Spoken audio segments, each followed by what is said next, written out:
강아지에서 암, 즉 종양은 사망률 1, 2위를 다투는 아주 흔하고 중대한 질병입니다. 그럼 강아지에서 암은 왜 생기는 걸까요? 강아지에게 잘 걸리는 암은 어떤 것들이 있을까요? 또 암을 예방하려면요 어떻게 해야 할까요? 치료는 가능한 걸까요? 저는 수의사 윤쌤이고요. 오늘은요 강아지의 암과 예방 방법에 대한 이야기를 한번 해보도록 하겠습니다.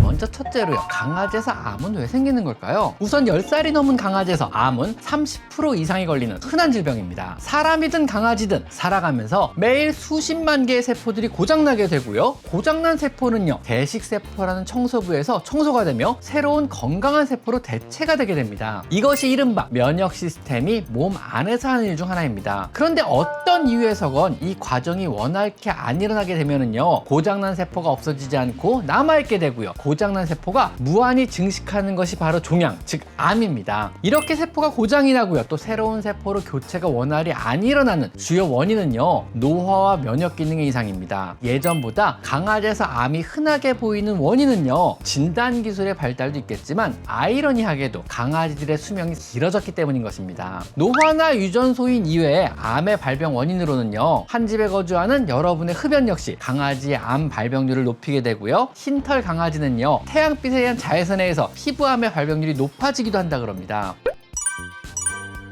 그러면은요, 강아지에서 자주 발견되는 암은 어떤 것들이 있을까요? 첫째로 림프종이 있습니다. 혈액 속의 백혈구 중 하나인 림프구가 암으로 흑화하는 질병으로요, 강아지에서 비교적 발병 빈도가 높은 암 중 하나입니다. 주로 림프절이 붓는 증상을 보이게 되고요, 빠르게 다른 림프절로 전이가 되게 됩니다. 림프종은요, 진행 속도가 빠른 편으로 시간이 지날수록 빠르게 번집니다. 처음에는 한 개의 림프절에서만 림프종이 발생했어도 점차 여러 림프절로 범위가 넓어지게 되고요, 그 다음에는요, 전신 림프절로 확대하여 진행이 되게 되는 겁니다. 그러다가 간이나 비장으로 전이가 되고요, 그 이후에는요, 다른 장기와 골수까지 전이가 되게 되는 겁니다. 림프종은요, 몸의 여러 곳으로 동시다발적으로 발생하게 되기 때문에 수술을 통해 완치한다기보다는요, 항암 치료를 통해 수명을 연장해주는 치료를 주로 선택하게 됩니다. 림프종 같은 경우는요, 예후를 위해서 빠르게 적극적인 항암 치료하는 것을 저는 권장합니다. 다음 두 번째로 비만세포종이 있는데요, 히스타민을 포함한 비만세포가 종양한 것으로요, 가장 흔한 강아지 피부에 생기는 종양입니다. 내부 장기에 생긴다면요, 거의가 악성 타입의 종양이고요, 피부에 생기는 것은요, 양성인 경우가 많습니다. 주로 얼굴, 몸통 등에 뾰루지 같이 많이 생겼다 없어지지 않고 몇 달 동안 커졌다 작았다를 반복하기도 합니다. 일단 의심이 간다면요, 수술적으로 떼어내고 조직 검사를 보내보실 것을 추천드립니다. 비만세포종은요, 주로 10살이 넘은 노령견에서 다발하기 때문에 강아지가 10살이 넘었다면요, 자주 만져주고 브러싱도 해주면서 안 보이던 멍울 같은 것은 있는지 확인해 보는 것이 조기 발견의 최선입니다.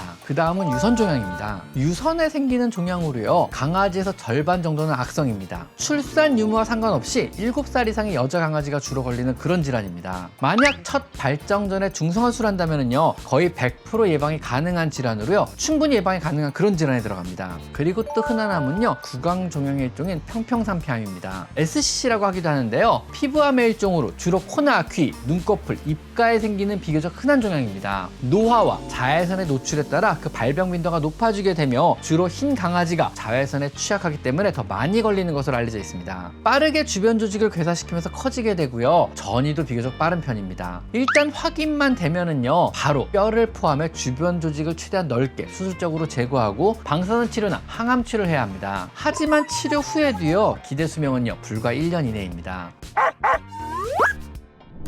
그럼 암을 예방할 수 있는 방법은 없을까요? 우선 어린 강아지라면은요, 첫 발정 전에, 그러니까 생후 6개월이나 7개월 사이에 반드시 중성화술을 시켜줍니다. 그러면 자궁이나 난소암 그리고 유성종양은 충분히 예방이 가능합니다. 흰 강아지라면은요, 집안 창문에 자외선을 차단할 수 있는 필름을 붙여주시고요, 여러분이 애완가라면요, 담배는 당장 끊는 것이 좋습니다. 평소 강아지의 면역력을 높여주는 것도 방법인데요, 강아지 면역력의 70%를 담당하는 장내 미생물을 균형 있고 튼튼하게 해주는 것입니다. 강아지 장내 미생물을 활성화시켜주기 위해서는요, 미생물의 먹이가 되는 프리바이오틱스와 포스트바이오틱스 혹은 유산균인 프로바이오틱스가 풍부한 사료를 먹이시거나 보조제를 복용시켜주는 것도 도움이 됩니다.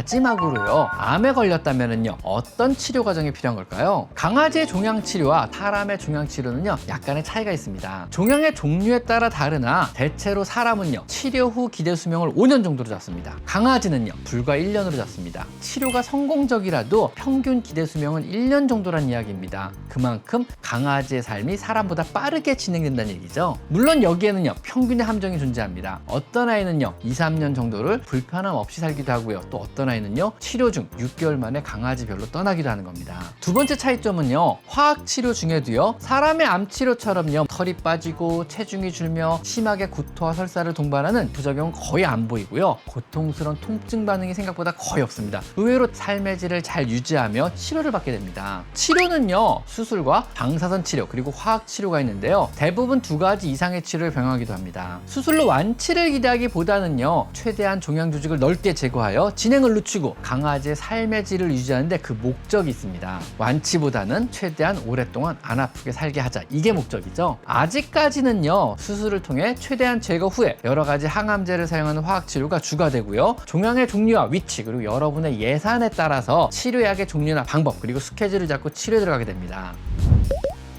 어떠신가요? 강아지 암에 대해서 어느 정도 정리가 좀 되셨나요? 오늘은요, 강아지 종양에 대해서 한번 알아봤습니다. 자, 오늘 여기까지 강아지 상담사였습니다. 감사합니다.